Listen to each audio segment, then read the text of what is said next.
We are concerned about what appears to be a upsurge of violence, particularly youth violence, and more especially violence among young men of color, men of African descent, here in the United States and actually throughout the world. This evening we have two very special guests. We have with us a friend of mine who is visiting from California. Her name is Ayanna Davis. She is with the Urban Peace Project, which is located in Berkeley, Oakland, California. Another special guest who is also from out of state, from New Jersey. My name is Andre.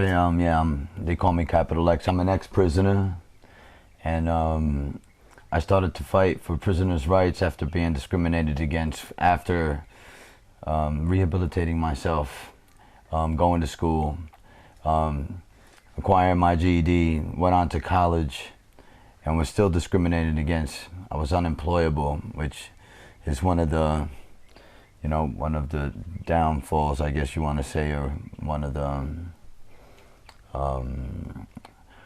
the many symptoms of prisonization, and so when I was discriminated against, I started to fight for prisoners' rights, and someone approached me and told me if I was fighting for prisoners' rights, why I wasn't spearheading the #1 right that was being violated for prisoners. And I asked them what, wasn't sure what they meant, and they told me, they take prisoners' lives.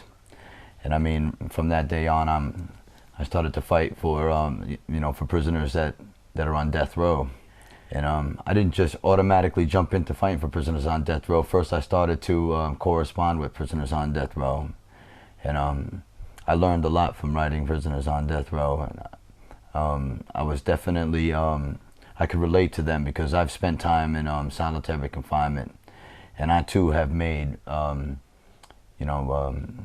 choices that I wish I could take back, and I felt very fortunate that, that my eyes was open and I changed my lifestyle. But then at the same time, here was, what I felt was like my brothers and sisters, they weren't gonna have that opportunity.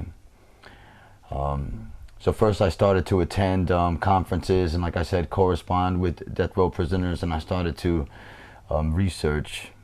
I would read any book I could get my hand on that discussed, the topic of the death penalty, the history of executions dating back to the Roman days.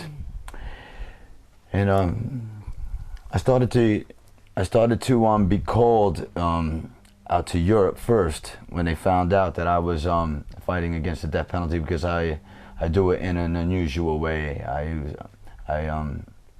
I use hip-hop music because of, the people that I'm trying to reach the prisoners. I'm trying to reach the young people that are falling victim to this, killing machine. So I was called out to Europe, and that's where I really learned a lot. And I was inspired by an organization that was actually formed here in the United States. They were called the Journey of Hope.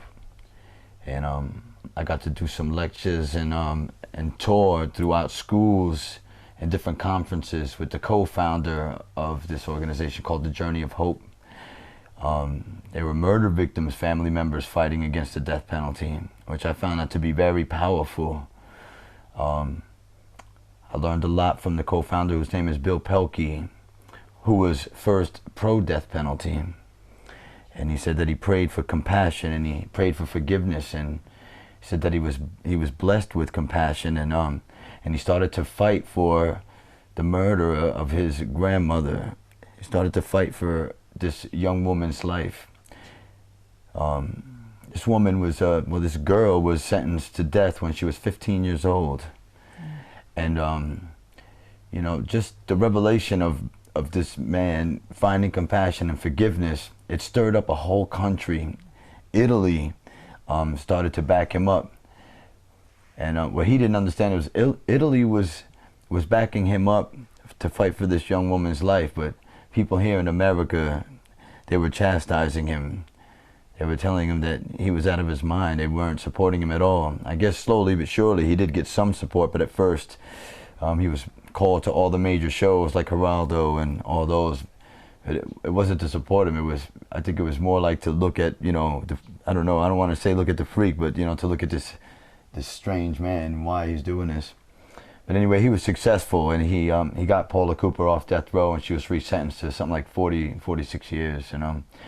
So when I came back from Europe, I started to do a little more research on the Journey of Hope and how they toured, and they toured across Texas trying to spread the word, you know, that they that there was you know, that there was better reconciliation and there was more healing, you know, and forgiveness by not executing, you know. Instead of executing, they found other family members, even ones that have had their family members, you know, murderers executed, and they got nothing that the prosecutors promised them. They got no healing, they got no closure whatsoever.